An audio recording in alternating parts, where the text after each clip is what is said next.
Hi, I'm William Malik with a bit of security for the 31st of March, 2026. Today, we're going to propose a taxonomy for different kinds of computers. This is to help match the kind of problem you're solving with the kind of platform you need. And I'm going to begin by giving a bit of history of the evolution of computing in business. And I'm going to end up with some recommendations about what kinds of computers would best serve what kinds of problems. Along the way, we're going to discuss identity management in some detail. I have covered that in other talks over time. If you have questions, please reach out to me and I can happily address those. So the core question is, what kind of problems can a computer solve? It turns out that the first use of computing in business was for simple arithmetic calculations. This mirrored what computers were used for during World War II, calculating things like arming tables for naval artillery. Businesses began using electronic computers to calculate payroll. General Electric in 1956 used those. And in fact, in the United Kingdom, they were doing this 2 years earlier. The nice thing about numbers is that they are dimensionless. They're just numbers. They don't have a tag. They don't age. 2 plus 2 is 4 eternally, ever, for always. That worked well, and we began building more and more fast computers to solve it. For that kind of problem, a big uniprocessor was the best answer. There was no benefit to parallelism that could be seen at that time, and the cost of the machines got in the way of looking at deploying many, many, many machines to calculate payroll in parallel across a large platform, the kind of thing that Hadoop did for mapping at Google in the last 20 years. So we used faster and faster uniprocessors. One of the engineers at IBM in the 60s decided that maybe it would be better just to continue that pedal to the metal. The IBM Corporation decided no, they'd like to take a look at parallelism as the new dimension of growth. He left. Gene Amdahl founded his own company, and for a while they had the biggest uniprocessor out there. IBM did multiprocessing.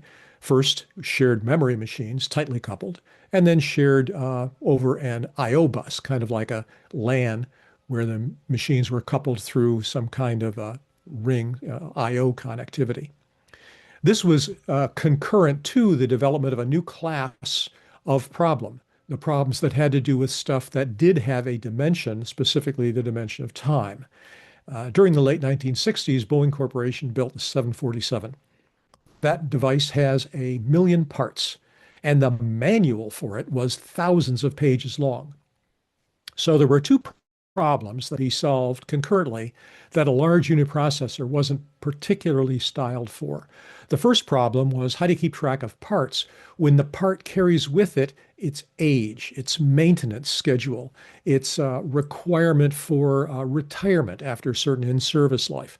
And at the same time, the manual had increasingly complex issues with how do we format it? We don't want a person to flip a page and have to learn a whole new set of fonts. You want to be able to build an index for the whole thing. And so we invented, on the one hand, to deal with parts, what was called bill of material processing, which gave rise to ERP, enterprise resource planning, and eventually supply chain management. Those are all offshoot bill of materials processing. And text processing, which gave rise to structured markup language, which eventually led to HTML, useful in the internet, and XML, which is useful for things like contracts, electronic contracts. These were able to make much better use of parallelism, and they carried with it the dimension of time. In the case of a document, what's the revision history? In the case of a thing, when was it manufactured? What's its maintenance schedule? In the 1990s, a third class of problems showed up, and that was more daunting than simple arithmetic and simple parts. And that was manage people electronically. People, unlike things or parts or numbers, grow and change across their lifespan. When a person leaves one position to take another position, it's not like they quit and start it again. They will have some permissions that they will keep. They have others that they will stop using immediately. They have yet others that they're going to continue to use for a while, say until they finish a project. They're going to get some new permissions instantly so they can enroll in certain tasks. And they're going to get other permissions that they won't get until they complete some kind of training or certification, background check, what have you. So the process of going from one state to another in identity management is much more complex than simply the passage of time. And it was a good thing we had figured these problems out because in the 2010s, things on the internet began getting smart. As the cost of computing dropped, more and more intelligence was put into devices, sensors, actuators, things that used to just do very simple tasks like turning a red light on your dashboard or ringing an alarm bell when the pressure got too high. These devices got smarter. They were able to gather more information. They were able to collect and process it to some degree. And therefore, they needed to be able to distinguish themselves. They needed to know how to participate in complex networks. Typical car has 140,000 processors or more. Typical car has 3 or 4 different network topologies inside it. These devices began to act like people.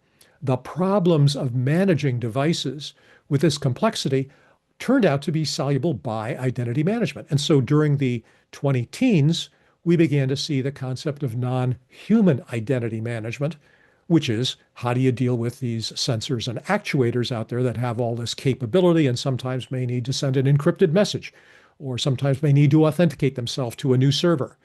And then recently, we've piled onto this problem with agentic AI. Now, agentic AI introduces AI agents. These are semi-autonomous programs which are able to look around the environment, decide what to connect to, gather data from wherever they can, and to some extent form judgments. These AI agents are even more person-like, if you will, than the ICS devices. And so we had dimensionless numeric quantities. We had things that age over time. We had people, and then in quick succession, non-human identities and agentic AI, all of which are solved by the general problem of management. So that's the 3 ages of computing so far. There's a 4th class of computing, which we are getting close to seeing in commercial applications, and that's quantum computing. The interesting thing about quantum is that a quantum computer is able to occupy multiple states at the same time. This is very different from parallel processing because these states are linked and a change in one will ripple through and change all of the others. That's how, for instance, a quantum computer can crack the RSA algorithm. I have another document of this kind which talks about that in more detail. The point here is that we went from dimensionless quantities to time sequence linear quantities to multi-dimension human-like quantities to concurrently resonant quantum type quantities. And that's the 4th kind of computing. So what kind of computer should you use? Well, it turns out that it's a bad idea to just assume that the oldest stuff is the least appropriate. If you could choose for a new problem between a personal computer and a mainframe style computer, which would make the most sense? Well, it turns out there's a simple rule of thumb. Mainframes are data rich, MIPS poor platforms. And what I mean by that is that mainframe computers can handle an awful lot of data, but they are very constrained in terms of how much processing they can do. On the flip side, a PC doesn't have access to much data, but it can process it like crazy. It's very hard to type fast enough to get the utilization of a PC up above 1%. On the other hand, most mainframes are tuned to be at 100% CPU utilization, and tuning there consists of making sure that that expensive CPU is fed all the time. So the key criterion is not cost or square feet, it's how data intensive is your problem. If your problem is really data intensive, you want a mainframe. If your problem really is compute intensive, you want a PC. And if it's both, well, then you probably need some kind of a network of both kinds of machines. The idea of a machine that is both a problem that requires both a lot of data and a lot of processing might be exemplified by the idea of the holodeck in the Star Trek series. a device that is able to simultaneously create a masterful holographic display and also concurrently process the behavior of autonomous entities in there. Quantum computing is best for environments where there is a relationship among the things being computed. Make note of the fact that it's not the order in which they happen to come around that determines it. What matters is the characteristics of the problem understood at a deep level to determine whether you want a mainframe style machine, PC style machine, local area network, or a quantum type device. Within the next 3 to 5 years, we will see large scale industrial deployment machines. They're gaining a bit more in terms of processing capacity. And the last research I've seen suggests by 2027 or 2028, we'll have still fault tolerant 6,000 qubit devices, which will be able to solve 2048-bit RSA.